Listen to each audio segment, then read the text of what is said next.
Okay, we're live. Hi, this is William Ramsey. Welcome to William Ramsey Investigates. On today's show, I have a very special guest. His name is Chris Hampton. He's interviewed me about 9/11, and I am turning it back on him and interviewing him about his film, the title of which is 9/11 Alchemy, as we're coming on to September 1st right now. So the 20-year anniversary of September 11th is 10 days away. So I think it would be very apropos and timely to interview him about his 3-hour, very thorough documentary. So Chris Hampton of WolfClanMedia, are you there? Yes, sir. Thank you. Thank you for the great introduction. Awesome. Well, thanks for agreeing to the interview. For people who may not know your background, can you talk about WolfClanMedia and some of your other projects, and then lead into 9/11 Alchemy, please? Absolutely. WolfClanMedia really, to be honest with you, started the name at least started as kind of just a media thing, hip hop and doing music videos because I'm a videographer. And prior to that, I went to school for audio and was an audio engineer. So I worked in Burbank, California at a film studio doing post-production for film. And during that time, I kind of started having a little bit of what I call an awakening of what's really going on in the world, and especially what's going on in Hollywood in the entertainment industry. But prior to that, I'd already kind of had, in the back of my mind, some issues with government corruption, obviously cover-ups and false flag operations such as 9/11. These were things I'd already been looking at since about the age 15. And kind of, again, like everybody else, part of the middle class, just trying to go on with life and do what I got to do, family and work. Day-to-day stuff. How old were you when 9/11 happened then? I was 11 years old when I saw the... do you remember what you saw? Do you remember the sequence of events, like where you were and stuff? Absolutely. Can you retell that? Yeah, I was 10 or 11 years old. I was sitting in the living room. Actually, first I heard my dad screaming, and I came out of my bedroom and walked into the living room, and he's yelling at the TV. Same thing you've heard in many of the footage, and a lot of the footage, just, screaming in disbelief. And I looked at the TV, and of course the hole was already in the North Tower, and I was watching. And for me, it already immediately felt like some type of, film, some type of something. So I didn't really understand why someone was so upset. This is something I've seen in Independence Day and movies. So it looked almost normal. It's supposed to be on television, right? And then the plane comes in and it goes through behind the tower. And again, to me, it just was like something out of Star Wars. It was just it just didn't make sense to me. And even as a kid, I really questioned what I was seeing there. So then your kind of life goes on. Then how did you kind of get into kind of conspiratorial, parapolitical stuff? Were you on the internet, or were there websites, or what kind of led you down that kind of rabbit hole? Yeah, it's a strange story, and it has multiple layers. In 2004, the film In Plain Sight came out. And so that really is what led me into really investigating 9/11.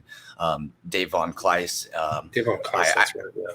Yeah, I realize now that there's a lot of problems with that film, and obviously because of that film, it's kind of inspired me to do my film, which we can get into later. But that did get me into investigating, the planes, because as I said, I already kind of in the back of my mind had a problem with what I saw. And so over the couple of years, 2003, 2004, I was already, questioning a lot of things, asking my teachers in school, why are we in Afghanistan?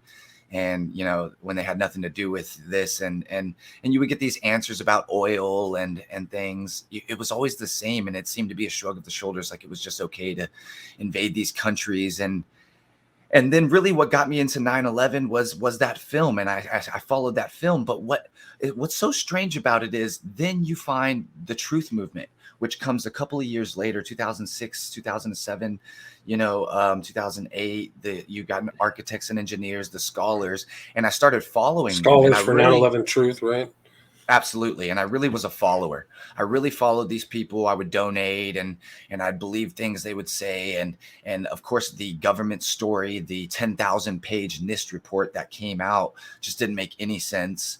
And the things they were saying, was another story. So I was following this for a long time. And if we fast forward to 2016, like you said, I'm moving on with life. I started wanting to do a film because I was in filmmaking. And again, I was following the truth movement. So I thought, what a good idea to make a 9/11 documentary. And I was really unknowingly making a disinformation film and didn't even know it. I was gathering all this stuff that was so easily accessible. And it was just a revelation where my father asked me one day what I thought actually brought the towers down, and we were watching a video and thinking about that, just using critical thinking. I said, maybe it's something, totally classified that, we just don't know about.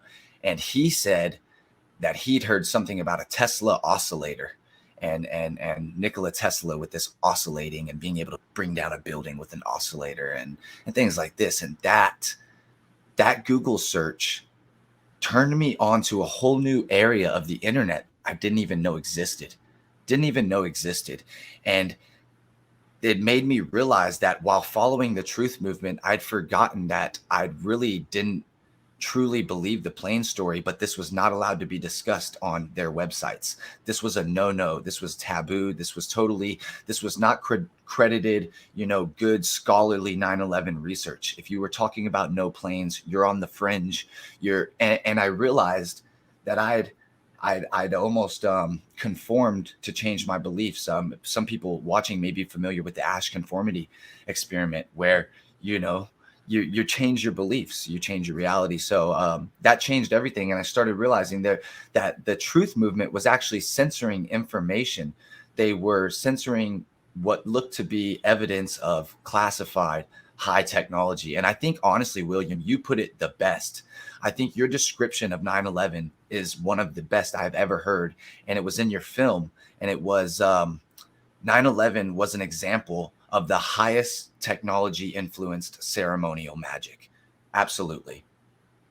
Yeah, no, I mean, something was going on strange that I don't think people know, but there's weird energies. And actually, like you show right there, that hurricane that was off of the coast, like it's almost like there's superpower thing. Like that is so fortunate for that event to have that hurricane, because it sucked up all the air and made the day in New York perfectly clear, right? So it's like a perfectly clear. And some people have said that even like some of the hurricanes under the Bush administration, if you remember, they like changed course and things. Very Absolutely. strange. So they had fuzzy action or something. But yeah, I mean, you and I had talked before. We talked, and you have Clark in your film, but his third law was anything that is expression of high technology is indistinguishable from magic. I think it was something. So absolutely. Yeah, Any there's sufficiently advanced technology is indistinguishable from magic. And you put that in your film as well. And I think that's that's the key to what we're trying to figure out what's going on here. And me and you discussed about how technology is far more advanced than far more advanced. Well, we know there's a space program. There's like a space force in our military, but nobody knows what the components are. So there's definitely technology. There's probably a generation or two ahead of ours right now, which 9/11, it's just an incredible event. Anyway, so getting back to your story. So your work is 3 hours long. When you say that you think you were putting out, your initial thing was a disinfo, can you relate to what facts that you were putting out you think were incorrect at that time? Absolutely. It was the nanothermite story. This nanothermite story was put out almost immediately after the NIST official government story was put out. And I now am of the opinion that this was a cover story, a backup, and for people that were going to pick apart that official government story.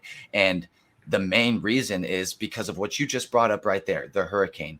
The hurricane, this seems to be a topic that no 9/11 truther wants to discuss. Yeah. The truth movement does not want to talk about this hurricane, and they don't want to talk about the planes. Now, when we go back to me putting out disinformation about in regards to nanothermite, this story of nanothermite comes from a man named Stephen E. Jones. Now, you can go to Stephen E. Jones' Wikipedia page, and you can see that he worked for many military laboratories, including Los Alamos, which specializes in classified technology. And he was an insider for the Department of Energy in the 1980s when Pons and Fleischmann, scientists from University of Utah, discovered cold fusion. In the 80s, they applied for funding through the Department of Energy. Well, through that application, Stephen E. Jones was notified, and he was able to help to fabricate data to basically discredit these two scientists and totally debunk cold fusion. And even later that year, it was put into the Back to the Future film. So it's totally science fiction, right? Now, this guy becomes the head of the truth movement. He created basically the truth movement almost 30 years later. It's absolutely suspect. It's crazy, right? But and for cold 15 fusion, years, cold fusion works, right? I mean, there is some kind of process that takes place between water. Yeah. Absolutely. So they had to There's cover so much up. evidence. And honestly, let's go ahead and be accurate here. There's muon catalyzed fusion, and there's the correct term is low energy nuclear reactions, LENR. And if you were to type in LENR on Google right now, you're going to find so much evidence all across the world, different countries, of cold fusion, of basically putting in less and getting out more energy. So this is not necessarily free energy, but it's extremely cheap, extremely clean energy. Clean, right? Yeah. So that had to be. I mean, and there's always been battles against alternate energy sources, going back from gas to the gas companies. Rockefeller Diesel died mysteriously, by the way, who created the diesel engine. They have another guy who created a hydrogen car. He died. If you want to look at the history of the electric car that came out, that whole thing, there was a documentary about that. Somebody from the oil companies just came in and bought up every single one that they could and just and trashed them. So there's some serious issues around energy around this.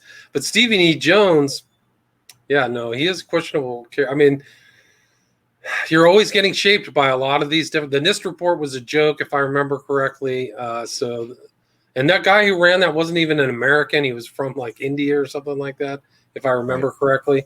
Yeah. So there really is a lot of questions with a lot of those so-called truth meetings. Yeah. And a lot of it was shaped. One thing that you can say is what has been the outcome of all those groups, honestly. Well, anything? Maybe they've spread awareness to 9/11, maybe. But at the same time, they've helped to cover up advanced technology that could change the world for the better. I mean, it could end all war. If we're really looking at the implications, it's totally incredible. But as we know, the same people who built those towers the same year that 2001 movie was being made, the Rockefellers, they run this energy, and again, we say, okay, well, David Rockefeller's gone, so we've got the daughters, and we've got really now people who are running the Rockefeller tied back to the Gates Foundation, and we've got this whole new COVID thing going on, right? So we see the same players, same characters, same front, same background. But the Rockefeller is incredibly powerful. So those two buildings were known as Nelson and David, right? When they were being built, it really was on Rockefeller land. The whole infrastructure is hyper occult. The spherical caryatid, 110 stories. I mean, 2 pillars, Boaz and Jashin. There's all kinds of references, and it goes on. Very sophisticated, I should add. Like very much. And again, this is why I just felt so upset, really. Not so much because I donated to these groups and helped these nonprofit organizations become rich and famous, similar to the other evil nonprofit Rockefeller foundations, Clinton foundations. I realized these 9/11 truth groups were no different. They were doing the same thing, and really, it seemed that I'd been fooled. And again, it was not because I donated and followed. It was because I was working on a film and getting ready to push information that I now saw to be totally a cover up. And if we go back to like the energy thing, you have people like Stanley Meyer. So if you start going down there, Stanley Meyer developed the famous water-powered car, right? It sounds crazy, but these things existed, and he was taken out. I mean, he drove this dune buggy from one coast to the other coast on gallons of water. I mean, it's insane, converting to hydrogen fuel cells and things like this. So this stuff absolutely exists. And really, who's in my film and who was being covered up was Dr. Judy Wood. She wrote the book, Where Did the Towers Go? Where she outlines the evidence of directed free energy technology being used to make 2 buildings disappear within 8 to 12 seconds each. I mean, nothing can do that. And then no paper burns. There's no ionizing radiation. Right. No, there's all good. She called it dustification, right? Wasn't that her Right. term? Exactly. Because that's it. I mean, these things they're not large clumps, and you can see the pictures of it right now. Something happened very unusual. And you almost don't see the element of like a blast. Like you don't see the black smoke or red flames or anything that's consistent with standard explosive charges or something. I'm glad you said that. See, it's almost like people can't really see that. And again, me for 15 years, I couldn't see it. I thought that was an explosion. I would even urge people to, again, just to look at that and ask yourself, are you looking at a collapse? Are you looking at an explosion? I mean, it looks like that building is turning to dust. Yeah, no. I mean, even you can go and see the site. It's incredible because even with the Twin Towers, when they fell, there should have been huge I mean, there were some and they affected other sides of the buildings, but there really wasn't like a rubble pile 40 stories or 50 stories tall. No, like 30 stories it should have been, yeah. And to your point, like you just said about the buildings, you would hear the Truth Movement. They still say this. 3 buildings were destroyed with 2 airplanes. And it's like, no, 7 buildings were destroyed with 2 airplanes. 7 buildings. There was a scooped out hole taken out of World Trade Center 6. And I think that the Truth Movement talks about World Trade Center 7 as this smoking gun, when actually World Trade Center 6 is the smoking gun. You can go to the Wikipedia page and you tell me what did that. Is it bombs? Is it plane debris? Is it it's the World Trade Center 6. And so again, all 7 buildings. Yeah, no, there was something else going on. There's something much more important. I think Judy Wood has been maligned, if I remember correctly, but she's shown other pictures of like cars that aren't close to anything, just incinerated. There's all kinds of weird things that happened that day. And I think that her research, she talks about the hurricane too, right? Like the oddity of the hurricane, Yeah, and that's the thing. My goal of my film was more about the airplanes, because finding. Well, let's talk about that. Let's talk about the airplanes.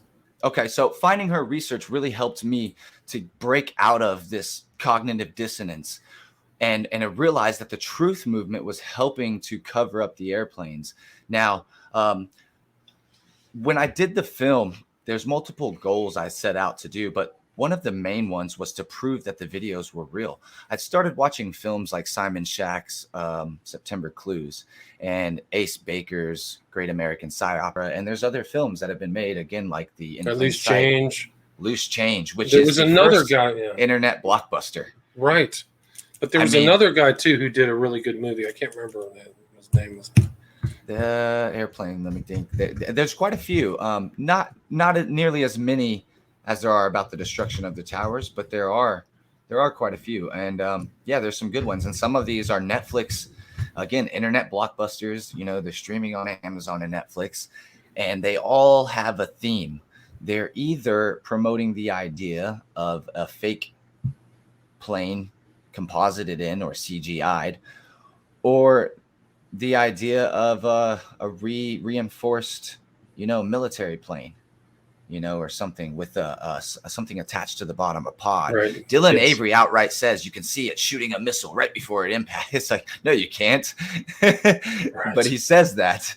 And then I realized, oh my gosh, these people are purposely ignoring something. Dylan Avery had a document from the Air Force 2025. That's the title of it. And here we are coming up on this year. On the cover, you have people with virtual reality glasses, holograms in the air. And he's talking about voice morphing technology in relation to this document and how the phone calls couldn't possibly have happened from the air, which I agree. Right. But he's using this document and he's talking about voice morphing. He talks about one section. He skips over a whole section of the document to discuss the voice morphing. And I realized the section he skipped over is all about illusion technology, stealth technology, holograms, if you will, which is an inappropriate, incorrect term to use. It is 3-dimensional volumetric ghost objects that appear to float in midair for psychological warfare. These are things that were discussed in 1999. I think even the Washington Post covered it, but it's been totally removed now. But again, Dylan Avery seemed to skip right over this and go on to talk about his pod theory. Now, to me, that's someone who had a theory and was looking for evidence to fit the theory rather than looking at evidence to develop a theory. And so I set out to show that these people must have done this on purpose. He couldn't have possibly skipped over that by accident. And there are other things with the other filmmakers that would show things that would say this is CGI when clearly they knew it wasn't and skipped over things. And as a video editor, I felt an obligation to speak out that this is not video fakery. We even got to the point where people were saying the jumpers were CGI. Wow. And yeah, no, that's not true.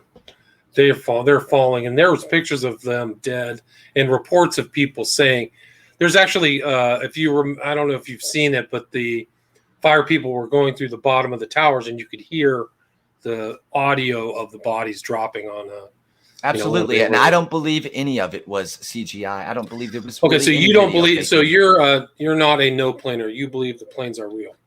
I believe the videos are real and the planes are fake. Gotcha. Planes are fake.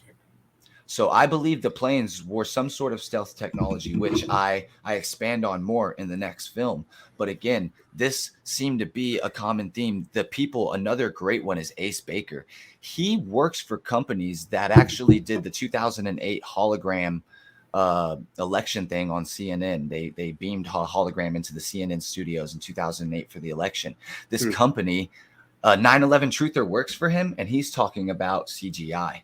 So the whole no planer to me seemed to be a thing. I had to ask the question, which I'll ask now. Why would people purposely ignore things about illusion technology and stealth technology and promote the idea of CGI and video fakery? And if these people truly believe there were no planes in New York City that day and were able to make these blockbuster films, why would they not discuss that issue? And why would they also blame all these amateur videographers, just like myself? So there was a personal thing there of video fakery. They either had to be complicit in part of this government conspiracy, they're all Masons, or they were visited by the FBI on the day of 9/11. Their footage was snatched and then they were taken back and doctored. You know, it's right. That's so pretty. Impossible. Yeah, that's implausible.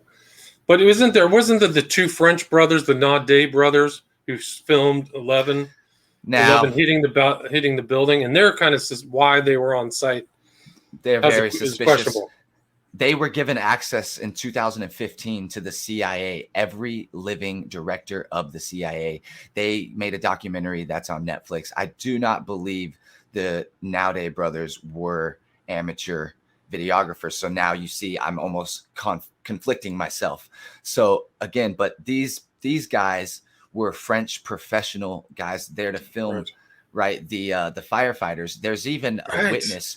There's even a witness down there who says these firefighters been out here all day, like they're waiting for something, like they knew this was coming. That was on the day. Yeah, and again, it's so suspicious. Yeah, it's speculation, but it is suspicious. And why were these people, these two videographers, given access to the CIA? Decades later. So. That doesn't make any sense. Yeah, there's a lot of suspicious stuff. But so you think that the planes were not CGI, but were some form of stealth technology. Is that what you're saying? I think we all witnessed an illusion in real time. Okay. So how was that illusion created? Do you think but the towers were there and not there. So that was a real event.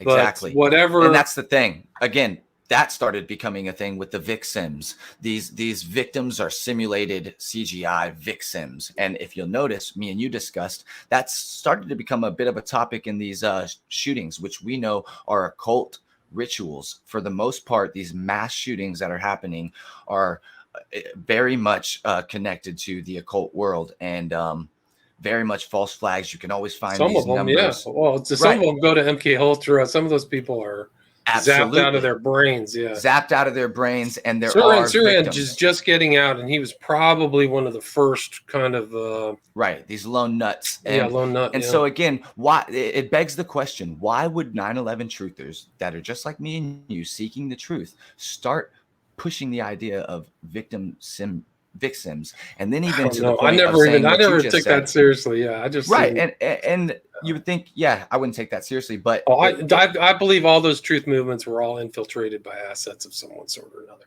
I would assume Absolutely. government asset. Yeah. And all that stuff went viral. It is, if you look at the creation of the internet, it is right there with 9/11 conspiracy films. I mean, the rise of the internet and the rise of 9/11 conspiracy films go hand in hand. Hand in hand, they yeah. Really do. No, they really do. It's a strange world. But I think that even some of the talking heads, pundits today, I wouldn't be. I mean, I don't want to get into the real name, but some of these people clearly are assets. They're Intel assets or Fed Absolutely. assets, and Absolutely. So anyway, so getting back to Alchemy. So I mean, your book, your documentary believes that some kind of alchemical change happened on 9/11, correct? Well, the reason I called it Alchemy. Sorry. So the reason I called it Alchemy. The reason I called it Alchemy was really just a hunch. I'd started learning that transmutation took place. I'd started looking into John Hutchison, obviously because of Dr. Judy Wood's book, Where Did the Towers Go? And she compared the evidence of 9/11 at New York City to the experiments of John Hutchison. And John Hutchison as well has been totally ridiculed. And I noticed that they were both really getting ridiculed. The truth movement would say, space beams. And I actually think this is some type of like reverse psychology type of thing with the whole space beams, because again, we know that a space weapons program has existed since the Reagan era. It's been kept secret, and the Space Force is nothing new. Right. And again, we don't know the components of what's going on up there, but we can find evidence of particle beam weapons being tested in the 80s. 1989 Bear, which is the, what is it here? The beam aboard a rocket. So a particle beam weapon aboard a rocket was tested, proving that a directed energy weapon could be operated in space in 1989.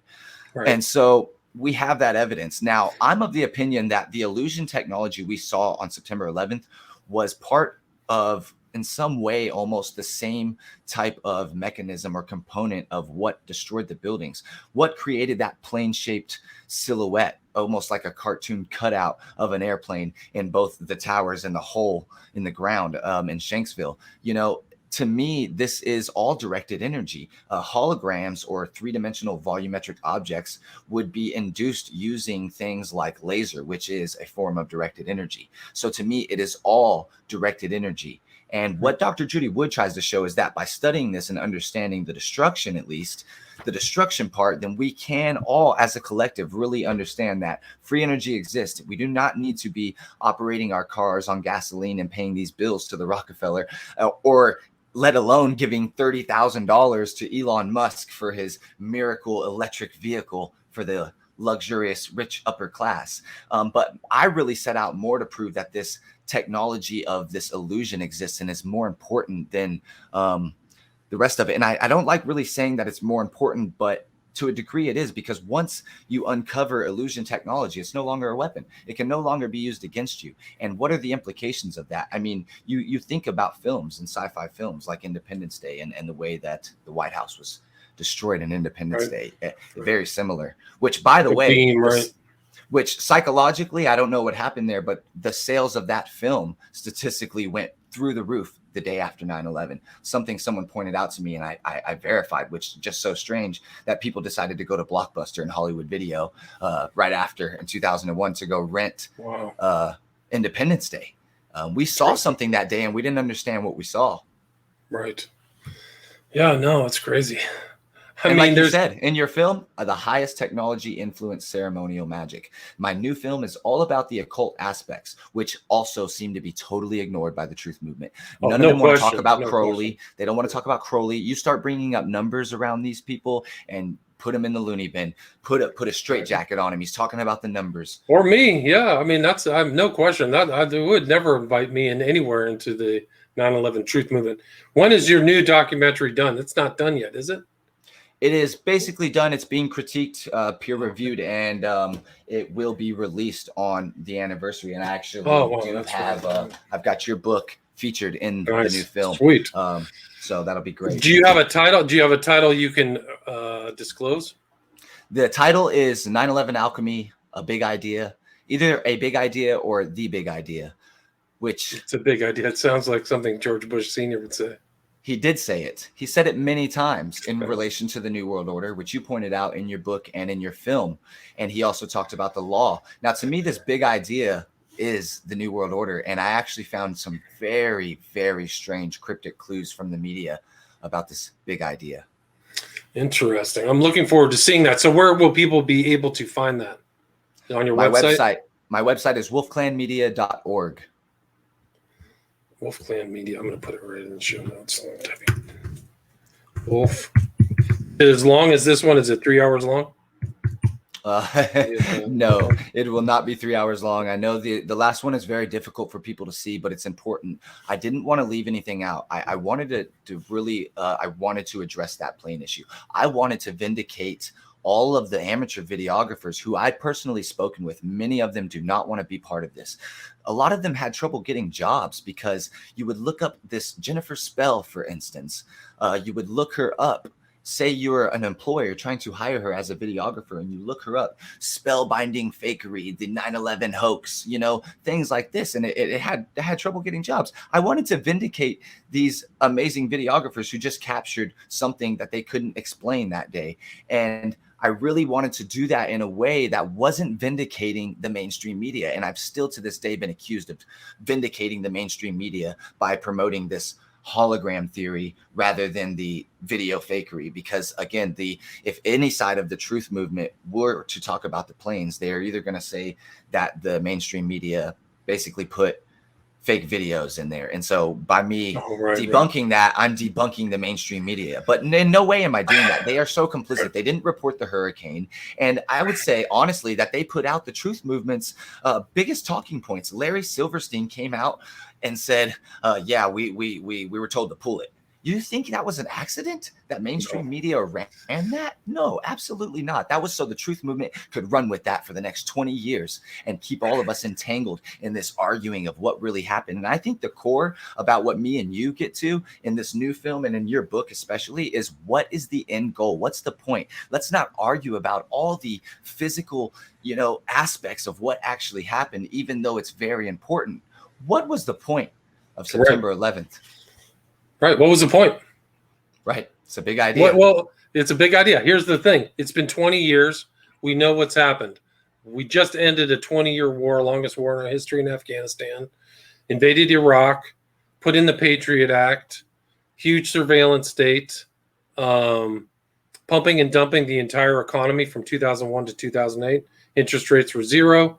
At the end, the whole economy was wrecked. I think that was obviously intentional. So the Wizard of Oz was pulling the strings the whole time for that whole event. And you can go into Bush at the, when he's talking to the kids. You ever see that video where the kids are chanting plane, building, die, it's incredible. Incredible stuff. There's been so much put out. That video was viral for a while there, and you had, honestly, I'm going to go ahead and say there, we talked about a little bit about S.K. Bain, the author of another book, and I heard him recently talking about that same thing, and really that video was kind of put it all out. It went viral, and I think that a lot of that was in some cases not even the words that we're saying, but nevertheless it was a ritualistic thing we were looking at, right? And he's reading the pet goat upside down. Now again, what I love about your book is you go deep into Crowley's background, but then you really dive into how it ties into September 11th. And you don't really get hung up on all this nanothermite like other authors, again, that we've mentioned do. And so, and again, I'm not going to say everybody's a disinformation agent, because again, I followed this truth movement for almost 15 years, for 10 years, nonsense.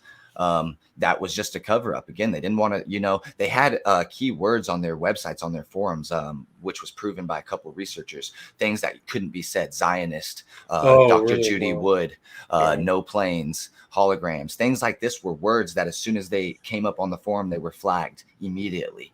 And so the truth movement was censoring from the beginning. And again, the occult aspects of this need to be discussed. And nobody really makes films or has made films really diving deep into this. There's been a few, you did a good job, and there's been a couple here and there, but not really films that are talking about what happened and how it ties into the occult aspects. Because again, this technology was influenced by the most occult people, and you outline that in your book very well.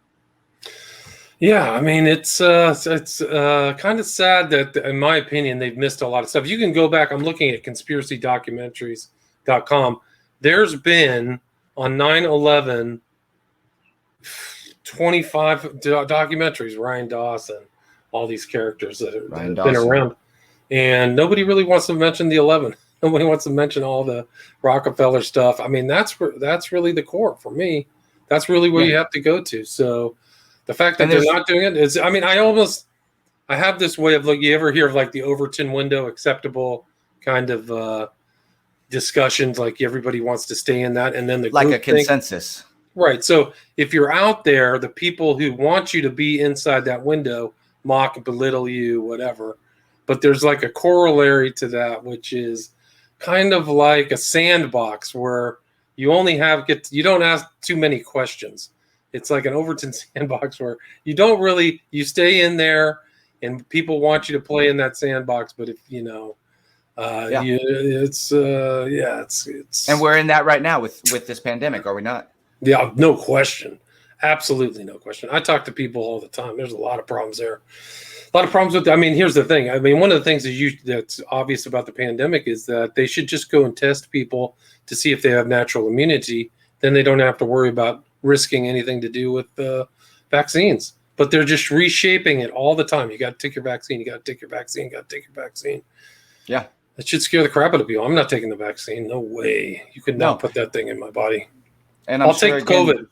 Yeah, and I'm sure again we have the same thing here. We've got controlled opposition, and you cover-ups upon cover-ups upon cover-ups. We've got the China Wuhan story, which reinforces the idea that this is killing us and we're dropping dead, right? And it's dangerous and deadly. And then you're scared to death, just like after 9/11, right? Just scare the living crap out of people. Terrorist Osama bin Laden could jump out of the bushes and kill you. So they're constantly putting the fear of death into the anthrax. Right. Anthrax can kill you. That should tell you a lot. The fact that they keep putting the fear of death into you. And it's the same players. It's the same players. I think it's important to bring up the people who investigated 9/11 are members of the Directed Energy Professional Society. They are founding sponsors with Booz Allen Hamilton, Raytheon, Boeing, Lockheed Martin, but in particular SAIC, which later called themselves Leidos. So they're now called Leidos. Leidos is the only, and honestly, I'm disclosing a little bit for something that I'm putting in my COVID documentary, but Leidos is the only private contractor that runs the Frederick National Laboratory. So we have a private contractor that investigated September 11th, being the only private contractor in the world to get national funding from the government to do cancer research. And so anytime you hear talk about the NIH and Fauci or the National Cancer Institute, you're actually hearing about the same people who investigated what happened on 9/11, a private military contractor who was given trillions for the war on terror. They're still... Right.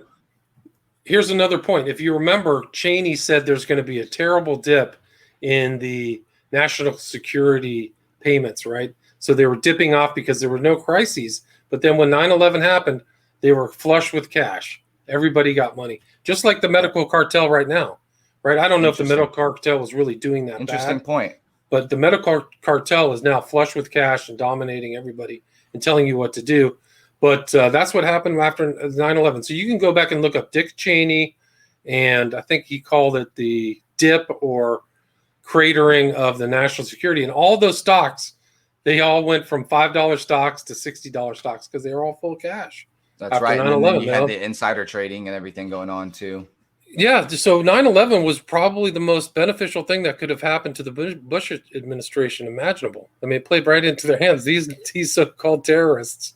And that's the thing with when I started looking at it, Dr. Judy Wood shows that these people investigated 9/11. They didn't hire construction companies, they didn't hire demolition companies, to figure out how a building went down. They hired directed energy specialist, psychological warfare. And then I realized they not only work on that, but they work on three-dimensional illusion technology, stealth technology for the military.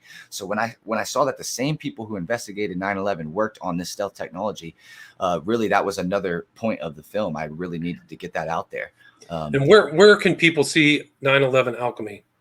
It's available on my website, wolfclanmedia.org/911. And I believe you have a photo there of someone who I didn't actually create that. Someone re-uploaded it and made that. It's a great photo. It's a great photo. I think that was a friend, Math Easy Solutions. So I'm not able to put anything out on YouTube.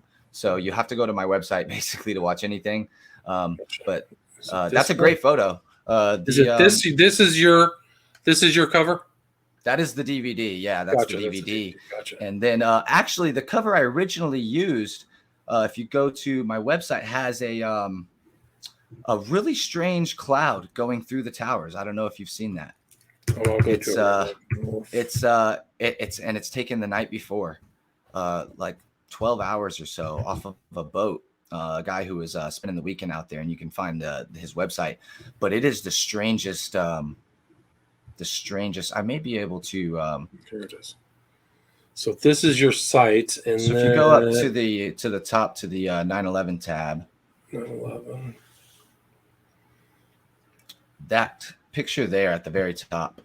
Oh yeah, that's wild. Yeah, that's the night before, just 12 hours before. Wow. And there's all Judy the films. Wood. That's the previous film. Everything's been banned on YouTube, so nothing can be watched on YouTube. I have an hour-long compilation of what I called 9/11 being predicted in Hollywood throughout the 90s. Oh, nice. A lot of other researchers who really didn't get credit because I didn't know where a lot of this stuff come from. But I mean, you have like Neo's Passport having the 2001 right, 9/11, right? date. It was also Right. in the Usual Suspect had a 9/11 in it, Yeah. if you remember, and then also Enemy of the State. Enemy of the State had a couple of very strange ones, and I have that actually up on my website. And that's what's weird is, again, all these people make all these films about the truth, but a lot of them leave that kind of stuff out. So that's why the film's 3 hours long. It's hard to watch because it's so long. You need to take that time, but it is split up into 6 parts. Again, most of that's been censored now, but if I left any of that out, I wouldn't have felt like I've really done it justice. I really felt like I needed to include the plane issue, the destruction issue, the truth movement cover-up issue, and the Hollywood issue, and especially the occult stuff. I wanted to really get it all in there, and 3 hours was what it took. I know. Well, here's the thing: is you probably could do 12 hours on 9/11. There's just so much information and so many things that happened, but it was a hyper sophisticated event.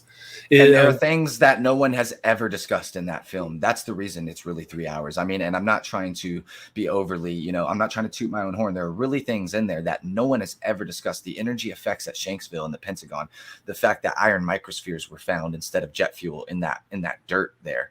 So that's only consistent with one other thing, and that is the phenomenon of crop circles, which we have no idea, why people are able to take microwave and radiation devices into these crop circles and pick up, energy effects. Oh, interesting.